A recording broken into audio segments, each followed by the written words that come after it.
Professionalment, a la cuina em dedico potser de fa uns 7 anys, com a professora de cuina. Com a aficionada des de molt abans, recordo haver vist cuinar al meu avi, a la meva àvia, a la meva besàvia, la meva mare, la meva tieta, ha sigut una casa on s'ha cuinat moltíssim i a més es feia bé. Ja la meva besàvia, la mare del meu avi, havia treballat aquí a Barcelona a casa dels Güell, dels del Parc Güell. Allí ella era l'ama de llaves, que es deia llavors, la que s'encarregava de la casa i també s'encarregava de la cuina. Jo penso que hi ha una cosa de la cuina catalana que lliga molt en una altra cosa que ara està molt de moda, que és la cuina sana. La cuina tradicional catalana és veritat que els temps de cocció són més llargs, és veritat que són plats una mica més feixuts, però abans la gent, encara que ens vulguin fer veure el contrari, no menjava carn tot el dia, perquè la carn era una cosa molt cara. I per tant menjava més aviat poqueta. El pollastre era un dinar de festa. Que porta la cuina tradicional catalana és una dieta mediterrània, clarament. Això ho tinc claríssim, el que porta és salut. Un curs de cuina catalana pot fer que entenguis millor moltes més coses, que disfrutis més menjant aquí, fins i tot que sàpiguis anar a un restaurant un altre cop i saber el que demanar, el que no, i des de luego pot ajudar des del punt de vista que és una dieta molt sana. Una conferència de 3 hores és insufrible, no hi ha qui l'aguanti, has de fer alguna cosa. I a més, si te'n vols recordar i vols tenir al cap el què i el com i tocar-ho i olorar-ho i tot això, ha de cuinar tothom. És un curs que s'ha de venir indemental. El que tinc al cap és aprendre a fer un menú complet, fins i tot d'un dia sencer.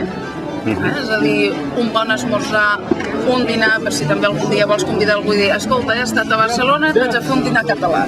Doncs que això ho puguin fer, i un sopar lleuger, fica de tot. Normalment hi ha gent que ve perquè li agrada molt la cuina i ja és el seu hobby, i sí, aquests en saben. Hi ha persones que són caps de família, homes i dones, que tenen nens i tal, i que fa molts anys que cuinen, que ja els tenen criats, els nens, i per tant en saben perquè fa molts anys que ho fan, però que necessiten renovar-se, volen cuidar-se, saber més coses i tal.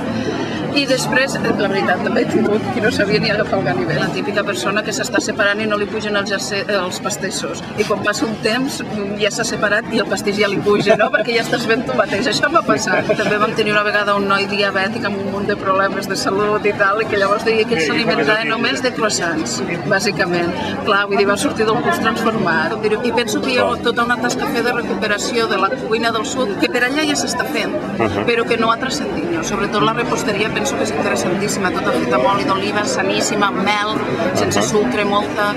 És molt sana, i la resposta és que sí. És una influència àrab claríssima, que es té a la terrissa de tota aquella zona i evidentment també a la cuina.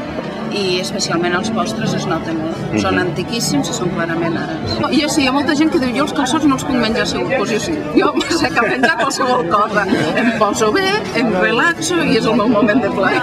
És un moment que et dediques a tu mateix. És un moment que si no tens la tele engegada et dediques a parlar amb els altres, a comentar. És un moment d'un gustet que et dones per tu, perquè jo considero que menjar és un gust, i més quan ho fas bé.